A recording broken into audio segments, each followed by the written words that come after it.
Bueno, ahora vamos con las preguntas de nuestro hermano Junior. Ahora sí, Junior, Rafa Junior. La primera pregunta, hermano. Hermano, ¿cómo Pedro entró en éxtasis en pleno mediodía? Esta pregunta también interesante. Yo creo que Emily, que me ha contado que tiene más visiones, te pueda hablar mejor de este tema. Pero lo que yo creo es que como esto no depende de ti, te puede suceder en la noche como le pasó a Abraham o a plena luz del día, como incluso a Isaías también le pasó. Supongo que el Señor no tiene hora favorita para el éxtasis. No sé qué dicen ustedes. Bueno, como le dijo el hermano Moisés, aquí la experimentada en visiones. Oye, mira, le cuento, hermano. Es que depende de cómo tú mismo definas éxtasis. No sé qué estarás tú pensando que es un éxtasis y por eso te llevo a preguntar por qué a pleno mediodía. Tienes que recordar, bueno, para los que no sepan, el Nuevo Testamento en la mayoría está escrito en griego y en arameo. Casi todo está en griego. Entonces, en griego, yéndonos a la semántica del significado de la palabra, éxtasis significa eliminación de la mente o el cuerpo de un lugar normal de funcionamiento. En general, es un estado de plenitud máxima, usualmente asociado a una lucidez intensa que dura unos minutos. Ahora, esa es la definición de allí. En la Biblia, cuando hablan de que entró en éxtasis, se refieren a un tipo de visión que incluye el uso de tus sentidos físicos. No estás consciente, todo lo que percibes es del mundo espiritual. Hay similitudes en la forma en la que se define la palabra en ambos contextos, griego como espiritual. Por eso se usa la palabra éxtasis. Pero en este caso de Pedro se refiere pues a la visión. Y basado en eso, no tiene que haber entonces una hora específica para tener una visión. Ok. Cuéntenos, hermano. Iba a decir. Ok. ¿Cómo entró Pedro en éxtasis? Bueno, vamos. La primera respuesta sería por medio del Señor, el Espíritu Amén, Santo. amén, así mismo. ¿Cómo entró Gloria a Pedro en Dios. éxtasis? En el mediodía, porque el Espíritu Santo lo llamó al Así lo mediodía. dicho. Amén. Ok, yendo un poquito a la narración, esa sería como la respuesta corta, ¿no? Ajá. La respuesta corta. Hechos, eso lo encontramos en el libro de Hechos 10, capítulo 10, versículo 9 y 10. Esta narración nos habla de una visión que tuvo Pedro mientras, aparte de que tenía hambre, esperaba y oraba. Pero lo importante es que, una cosa importante, pues, que fue como respuesta a una oración previa, que fue de Cornelio, fue un día antes. Cornelio era un gentil, él estaba orando, también conocía acerca de Dios, dice la Biblia que era devoto, amaba a Dios, y estaba orando porque tenía una necesidad. Y él hizo una oración, también tuvo, dicho de otra forma, traducido de otra forma, también tuvo un éxtasis, tuvo una revelación donde vio un ángel, él vio un ángel y el ángel le dijo, haz esto, envía a estos 3 hombres a tal lugar y y le dio el nombre y todo con Pedro. El día siguiente entonces, mientras Pedro está esperando, recibe este mensaje en la terraza. En ese tiempo, en el contexto histórico, la terraza era como el patio, así que él subía mientras esperaba que le prepararan los alimentos, subió a orar, porque tenía como costumbre orar a esa hora. Entonces, en ese momento, que no era un impedimento, la hora no es el impedimento para que Dios te hable, en cualquier momento, en cualquier lugar lo va a hacer. Entonces, Dios le habla a Pedro por medio de esta visión o esta éxtasis. Es decir, la hora no nos sería de impedimento ni para nosotros ni para Dios que Él nos pueda hablar o que podamos buscar de su presencia y mostrar lo que está preparado para nosotros. La historia después narra otros detalles de cuál era la función con la cual el Señor le habló a Pedro acerca de los gentiles. Recuerda que hablamos acerca de Jesús, del plan que tenía. Bueno, con Pedro se manifestó entonces este plan donde Pedro iba a ser instrumento de Dios para llevar el mensaje de salvación hacia los gentiles en ese mismo orden que había establecido al pueblo de Israel, de todas las naciones, y luego al pueblo gentil para que llegara a nosotros. Y bueno, de esa manera sería lo que podemos responder. Pedro atendió a la voz de Dios en respuesta a una oración que tuvo Cornelio, que era un gentil, y importante que algo que llama la atención, dice que él estaba esperando conocer más de Dios, más del Señor, y Pedro entonces fue llevado para que le pudieran hablar acerca de Jesucristo, porque Cornelio, que a pesar de que era un devoto y amante del Señor, no conocía todavía las buenas nuevas de salvación por medio de Jesucristo. Y Pedro entonces fue a compartirle y dice que por medio de la palabra que Pedro llevó, entonces ellos llegaron al conocimiento y creyeron en el Señor Jesucristo. Así es. De ese pasaje siempre me ha interesado, y ahí abriendo el paréntesis, que después de que Pedro tiene la visión, llegan los mensajeros buscándolo, y Pedro dice, bueno, vamos para allá. Llega y nada más le dicen, mira, a mí un ángel me dijo que te mandara a buscar, yo no sé tú qué me tienes que decir, y Pedro en el momento, supongo que ya sabía lo que tenía que hacer y obedeció. Además que justo en ese momento, o minutos antes, podemos mencionar que minutos antes, probablemente sea una hora antes, que él tuvo la visión, posteriormente bajando llegaron los Exacto. Los tres, cumpliéndose tres personajes que llegaron a pedir la ayuda de él, y tuvo en tres ocasiones la revelación del Interesante, ¿no? Potente. Muchas gracias por esa pregunta, interesante. Vamos con la segunda pregunta, que Dios mío, Padre. ¿Cómo se puede diferenciar cuando algo en la Biblia es literal o es simbolismo? Es una excelente pregunta, hermano. Mire, cuando estamos, y esto va para todos, cuando estamos iniciando la literatura judía per se, puede ser bien abrumador. Este tema puede abrumar a cualquiera que se acerque a la escritura sin ningún previo conocimiento de cómo era la cultura judía. Pero gracias a Dios existen comentaristas bíblicos, personas que han estudiado los géneros literarios y con sabiduría han dejado comentarios sobre las escrituras. Personalmente no te puedo decir cuándo algo es literal o cuando es simbólico al 100%, o sea, no te puedo decir esto es y esto es, pero ayuda mucho conocer el género literario del libro que estás leyendo. Esto te puede dar muchas luces de saber si está haciendo un hecho histórico muy literal o no. Por ejemplo, leer el libro de Hechos tiene mucha historia, por lo tanto, todo lo que está escrito dentro de Hechos muy probablemente está escrito de forma literal. A diferencia de cuando lees a los profetas o Apocalipsis, vas a encontrarte muchísimos más simbolismos. ¿Qué puedes decir, hermanos?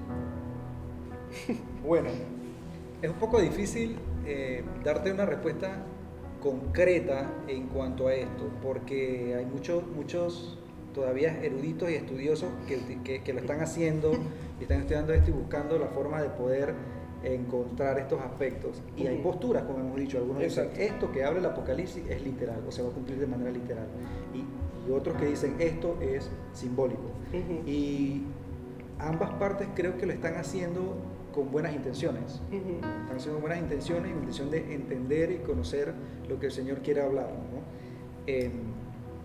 Mucha de la escritura que se encuentra, la encontramos muy fácilmente como símil, como metáforas, como hipérboles, pero uno de los principios que muchos de estos profesionales recomiendan es que debemos de tomar en principio la Biblia como literal. Uno de los principios que ellos recomiendan es eso, tomarla como literal. Y en base a lo que vamos leyendo, como tú decías,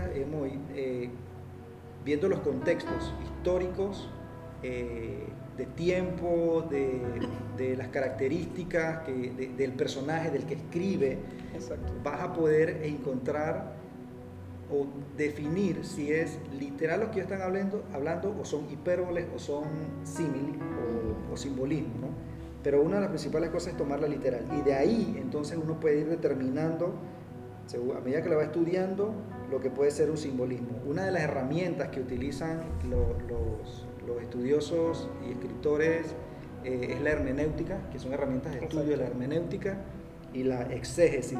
Así que, Junior, si te animas, puedes investigar un poco acerca de lo que es la hermenéutica y la exégesis y estudiar un poco de esto para poder entonces, cuando vayas a estudiar la Biblia, utilizar estas herramientas para poder entenderla. Que una de ellas es la interpretación y otra es ver los contextos, lo que mencionaba, ¿no? Entonces, pero en principio lo que decía es verla de manera literal, y ahí uno puede ir entonces identificando, porque a medida que tú vas leyendo, tú dices, bueno, esto está como muy exagerado para ser literal.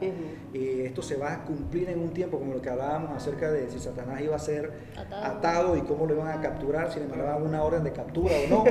Pero entonces esas cosas, tú dices, bueno, eso va a suceder en el futuro, pero sucede que esto es en el aspecto espiritual, así que para mí es simbólico, no puede ser literal porque eso está en el marco espiritual y nosotros no estamos en ese entorno. Así que va a ser simbólico simplemente para el lector. Así que estas son como que las normas de lectura y lenguaje e interpretación que uno puede utilizar. Sí. Yo comparto lo que dice mi compañero. Yo nada más puedo decir que cuando no entiendo y no lo sé, doy gracias a Dios porque nos dejó gente que ya lo interpretó casi todo y tenemos los comentarios bíblicos. Amén. Amén. Igual, nada más importante para todos. O sea, nunca den por sentado de que porque está escrito de esta forma, 100% tiene que ser de esa manera. Siempre es importante acercarse a la escritura previamente orando y pidiendo, Señor, dame entendimiento para entender, o dame sabiduría para entender tu palabra, ¿no? Sí, y otra cosa importante, Junior, ¿no? y Emily, es que Jesús establecido en la Biblia que hay muchas cosas que quedan en el misterio para nosotros. Exacto. Y que no son de conveniencia entenderlas totalmente. Donde Él establece también que a los sabios avergonzaría dándole la información o esa sabiduría a lo menospreciado. Esto quiere decir que hay cosas que no van a ser totalmente reveladas hasta su momento. Porque no van a tener ningún fin ni un propósito que nosotros las podamos entender ahora y decir, bueno, es que yo soy el que más me sé esto y el que entendí ahora por qué tantas copas y por qué tantas trompetas y por qué tanto. Sí son importantes para entender los tiempos y el plan de Dios, pero nos debe llevar a acercarnos más a Él y a su amor y a lo que hablábamos anteriormente, al servicio y todo esto, y a crecer nosotros y a hacer crecer a los demás. Amén. Por última pregunta, está igualita que la pregunta de Carol en antes, me puse a investigar. ¿Por qué Juan era el discípulo amado de Jesús? Jesús tenía favorito. Dios tiene favoritos, hermanos, ¿será acaso? Bueno, según la tradición e historia, se considera que Juan era el más joven de los 12 discípulos. Algunos adjuntan que debido a esto y a la edad en la cual se encontraba Juan, mientras caminaba con Jesús, era el que mayor pasión y entrega tenía en el momento de seguir al Maestro. Realmente dentro de la Biblia no hay nada que te diga el motivo exacto por el cual Jesús amó o llamó a Juan su discípulo amado, pero se puede intuir a través de esta tradición histórica. No sé qué puedes decir acá. Es verdad lo que dice de que hay estudios que suponen que él era el más joven. O sea, para los que no sepan, cuando Jesús estaba con los discípulos, todos los manes estaban treintones y cuarentones. O sea, eran hasta mayores que Jesús. Y el único peladito ahí que tenía como 14, creo que era que le decía que tenía 15 años, 14 años, era Juan. Pero la verdad es que yo apelo a la imaginación. Ya que no hay nada, yo apelo a la imaginación. Yo imagino que, por ejemplo, el pasaje en el que Jesús está caminando y está la mujer, está el flujo de sangre que le toca el manto y comienza a preguntar ¿quién fue? Y los discípulos ya no ignoran a la mujer, vete, y la empiezan a echar. Yo quiero pensar que Juan estaba de que no sean así, no ven que así no debe. O sea, yo quiero imaginar que Juan era todo un personaje así, todo tiernito, todo lindo, que siempre iba por lo bueno, que si los demás decían no, él decía sí se puede. Entonces quiero pensar yo que por eso tal vez Jesús dijo y que este pelado es una cosa diferente. Que eso es lo que yo pienso, ¿no? Yo apelo a la imaginación, pero si es por Biblia, hermano, no va a encontrar ningún versículo que lo explique. Dije, fuente, la de los deseos. La de los deseos.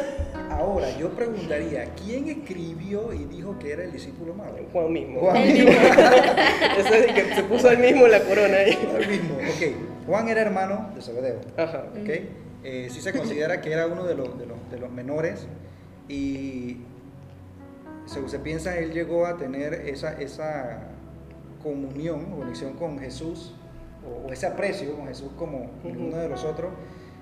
Así que era como el que estaba más cercano y él entonces escribe de que era el discípulo amado. Sin embargo, no dice que era el favorito. Exacto. No era el favorito, sino que era amado. Yo considero que todos eran amados de cierta forma. A su manera. Exacto, claro. Si Judas hubiese arrepentido de la acción, él hubiese seguido siendo amado por el Señor. Exacto. Pedro, que tenía una actitud bien fuerte y que incluso lo negó, siguió siendo amado. Así que yo diría que pues la narración lo muestra de esa manera y él mismo se determina, claro, como autor, lo determina como el discípulo amado y probablemente porque era uno de los más pequeños, así que era como el que estaba con más cercanía y más cuidado, ¿no? Más cuidado del Señor. Así que bueno, espero que haya sido de bendición para usted estas respuestas, hermano, y que Dios le bendiga. Vamos ahora con nuestra hermana Ashley, quien nos dejó 2 testamentos aquí. La tercera parte de la Biblia. La tercera. Dice, primera pregunta. El templo santo y el templo santísimo, ok, ahí es el lugar santo y el lugar santísimo, estaban divididos por un velo. Las personas solo tenían un día al año para pedir perdón a Dios por sus pecados. Entonces, después de la crucifixión, Jesús rompió el velo que dividía ambos lugares, y así todos podíamos tener acceso a pedir perdón por los pecados las veces que lo necesitáramos.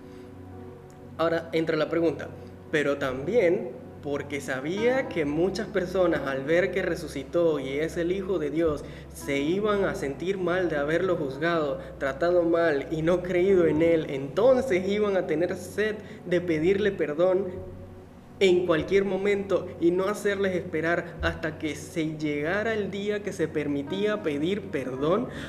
Bueno, ok. Déjame reformular la pregunta porque si tal vez algunos la escucharon tan muy larga no la van a entender. Ok, por favor. Lo que ella está preguntando es si el otro motivo por el cual se rompió el velo era porque sabía que mucha gente iban a necesitar pedir perdón porque juzgaron a Jesús. Okay. Esa es su pregunta. El acceso. Ajá, Okay. el acceso, exacto. Bien. El propósito principal de romper el velo es para dar acceso, exactamente, a la humanidad a través de Jesús a tener una relación con Dios, siendo nosotros ahora la morada del Espíritu Santo. Queda claro que de esas personas, muchos judíos sí se arrepintieron después de la primera predicación de Pedro durante Pentecostés, en Hechos 2, del 37 al 38. Así que Jesús, igual en su eterno amor, también murió por aquellos que velaron por su muerte, dándoles una nueva oportunidad. ¿Qué dicen ustedes? Bueno, hoy yo primero, Ashley, la discípula amada. Mira, no, él no lo hizo pensando en eso como un extra después de rasgar el velo, como que eso sería, sí, o sea, eso en realidad sería como regodearse, tener orgullo y humillar a las demás personas y, o sea, ese no es Jesús, así no es, jamás fue esa su segunda intención. El velo se tenía que romper sí o sí, o sea, para demostrar lo que dice Moisés, que ahora teníamos acceso al Padre. No solo para pedir perdón, sino directamente el acceso al Padre, porque anteriormente solo se podía acercar a Dios en el lugar santísimo los sacerdotes. La prioridad del Señor al enviar a Jesús era restaurar la comunión para que ahora todos pudieran acercarse a Él. No hubo ninguna segunda intención después de lo del que se rasgara el velo. Hermano Harold, algo que... Ok, entendiendo lo que ella se refiere, lo que entiendo es esto, que había una tradición que establecía el pueblo de Israel para poder conmutar los pecados, pero el pueblo de Israel tenía acceso solamente a cierto espacio, de ahí eran los sacerdotes que podían entrar. Al morir Jesús, ¿cuál fue la acción que sucedió natural? El templo, que era donde se tenía acceso, como mencionaron ustedes, fue rasgado en dos. Una para tener acceso, otra porque Jesús vino a establecer un nuevo pacto. Y los intermediarios que habían en el Antiguo Testamento eran los sacerdotes. Exacto. Que por turno entonces eran los que entraban allí para hacer entonces los sacrificios y entrar y todo esto. El pueblo no lo tenía. Jesús viene a establecer un nuevo pacto, esa fue la intención, no si ellos entonces después se iban a arrepentir de lo que sucedió, que de hecho sí sucedió, muchos de ellos frente a la cruz dijeron verdaderamente este era el Hijo de Dios. Exactamente. ¿Qué hacía la cultura si ellos tenían que arrepentirse? Y por eso, bastante, un poco más lo que la pregunta que ella hace es que tenían que acercarse entonces a su tradición. ¿Cuál era? Como pecamos contra Dios, ¿qué vamos a hacer ahora? Todos nos dirigimos al templo a pedir perdón, pero ellos no sabían que tenían acceso al lugar santísimo. De hecho, eso no era para que ellos lo hicieran. Nadie no iba a correr el pueblo de Israel a meterse en el lugar santísimo dentro del templo, sino que como había un nuevo pacto, la gente iba a tener la libertad de, habiendo reconocido que Jesús es el Hijo de Dios, poder tener acceso al Padre por medio de Él. Por eso Él ya había enseñado que Él era el camino, la verdad y la vida, que no había otro mediador al Padre sino por medio de Jesucristo y todo esto que Él dejó en sus enseñanzas. Aquí es donde la gente reacciona y se da cuenta de que esto sucede. y se da cuenta de que la verdadera intención de Jesús no era que ellos fueran ahora a llegar allá a entender de que tenían que pedir perdón, sino de reconocer de que era el Hijo de Dios. Y obviamente lo otro intrínseco era que tenían que pedir perdón de sus pecados. Pero mucha de esta gente probablemente, probablemente no, lo habla. Vemos algunos ejemplos de algunos personajes que estuvieron allí. Ellos siguieron a Jesús y estuvieron frente a la cruz porque creían que era el Hijo de Dios. Y muchos otros vituperaron y todo esto, pero se dieron cuenta después, hasta los soldados reconocieron y dijeron, verdaderamente ellos no iban a reconocer que era el Hijo de Dios si no tenían un contexto de entender quién era Dios y quién era Jehová.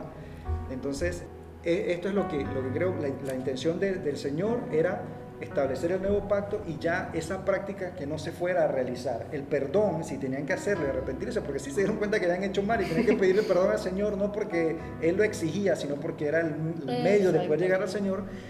No necesariamente tenían que ir al templo, lo pueden hacer en cualquier parte y lo vemos en las narraciones pues, en el libro de Hechos, donde llevan la palabra a las casas, las familias reconocen que es el Señor y ya tienen total acceso al Padre por medio de Jesucristo. Así mismo. Pregunta número 2, esta es un poquito menos larga. ¿Por qué las siervas llevaron ungüentos y cosas medicinales si Jesús estaba muerto? Tras eso, a ellas tipo se les olvidó la promesa de Jesús. Nada lo iba a revivir, solo la misericordia de Dios. Quedaron listas y alborotadas. Y eso les pasa por querer ayudar a Jesús. ¿Viste, Emily, lo que pasa cuando quieres ayudar al grande? Entre paréntesis, como yo, carita de payasito. Yo quiero responder primero. Dele, Puedo responder yo primero. Bueno, mira, Ashley, la verdad es que, ¿por qué los perfumaron si él ya estaba muerto? Bueno, es que era una costumbre judía embalsamar a los cuerpos de los fallecidos con mirra y aloe. Si buscamos este mismo pasaje de cuando llegaron las mujeres con todas estas cosas en el libro de Juan, puedes encontrar que textualmente dice, lo envolvieron en lienzos con los perfumes según la costumbre que tienen los judíos de sepultar. Y sí, se puede decir que olvidaron que él resucitaría, así que por tradición fueron a la tumba para perfumar el cuerpo de Jesús, que para su sorpresa ya no estaba porque había resucitado como lo había prometido. Claro, y también el hecho de que ¿por qué fueron temprano y por qué llevaban esto? O sea, tenemos que entender el contexto en que Jesús murió justo antes de un día de reposo, o sea, antes de un sábado de reposo, y en este tiempo ellos no podían hacer nada. Así que, en pocas palabras, se hizo rapidito lo que tenía que hacerse con el cuerpo y fue llevado al sepulcro. Y las mujeres entonces, después del día de reposo, yendo temprano, iban a completar el proceso de tradición, que era como un desodorante ante la putrefacción de un cuerpo en ese tiempo, ¿no? Hermano, no sé qué más puede... Entiendo la pregunta de ella y creo que muchos no la hemos hecho. Si ellas habían escuchado que Jesús resucitaría, ¿por qué iban con esa intención realmente de ok, ya el cuerpo se va a quedar ahí, vamos a seguir lo que es la tradición? Y recordamos que muchas de ellas ya habían visto el milagro que él había hecho también con Lázaro. Pero la tradición les obligaba a que ellas tenían que hacer eso y probablemente ellas iban confiando a hacer eso a ese día, cumpliéndose ya los días, probablemente iban confiando en que iban a ver el milagro y probablemente iban dudando y si por si acaso, bueno, pero por si acaso cumplimos. Yo pienso de que ellas no era que dudaban, ellas estaban convencidas de que algo iba a pasar, pero por si acaso tenemos que seguir la tradición. Total, Lázaro también estaba embalsamado, ya habían pasado los días y fue sacado y con un cuerpo restaurado. Entonces, yo creo que ellas iban esperando ver la promesa, pero preparadas de todos modos más que nada por cumplir lo que requería, porque ellas no podían llegar al sepulcro con las manos vacías, habiendo allí unos soldados. Exacto. Y ustedes qué vienen a hacer, no, nada, venimos a ver, nada más no, había quizás una excusa de hacer algo, pero ellas habían escuchado acerca y visto lo que Dios había hecho, lo que el Señor había hecho y conocían, por eso cuando vieron que el cuerpo no estaba, se acordaron de la promesa. Se acordaron. Qué interesante esa posición también de ver que ellas quizás también iban con esa excusa de hacer esto para ver el cuerpo. Muy bien. Comentario extra dice, ustedes son inteligentes. Sé que van a entender lo que traté de expresar con la claridad que pude. Bueno, esperemos que sí. Dios le bendiga, gracias por sus preguntas. Muy bien, vamos con la siguiente pregunta, y esta vez es una sola, por MB, supongo que fue el hermano Marco. Y la pregunta es sencilla y potente. ¿Existe el libre albedrío? Podría ser fácil, pero no es tan fácil responder. O sea, podría responder simplemente que por el hecho de que hiciste la pregunta sí tienes libre albedrío, ¿no? Pero si la pregunta está ligada a cómo podemos tener libre albedrío, aun cuando Dios lo sabe todo, son otros 500 panchos, hermano. En resumen, sí, la omnisciencia de Dios no viola la libertad que Él mismo nos ha dado, como hablamos hace un par de preguntas atrás. ¿Qué pueden decir ustedes, hermanos? No tengo nada de nuevo. Ok, ¿existe libre albedrío? Sí, sí existe libre albedrío. Es la forma o lo que Dios dejó para que nosotros podamos tomar decisiones en base a nuestro entorno, en base a nuestros intereses, en base a todo esto, ¿no? En general, sí existe libre albedrío. Todos tomamos decisiones según lo que deseamos, lo que existe, y este consiste en la esencia misma de una libre voluntad, es decir, elegir de acuerdo a nuestros deseos. Ahora, yo creería que de repente lo que preguntas es si en el Señor, o una de las preguntas comunes que de repente puede ligarse a esta es si en el Señor tenemos ese libre albedrío. Ese libre albedrío, principalmente el libre albedrío en la naturaleza, lo que nos lleva es a decidir entre lo correcto y lo incorrecto, entre lo bueno y lo malo.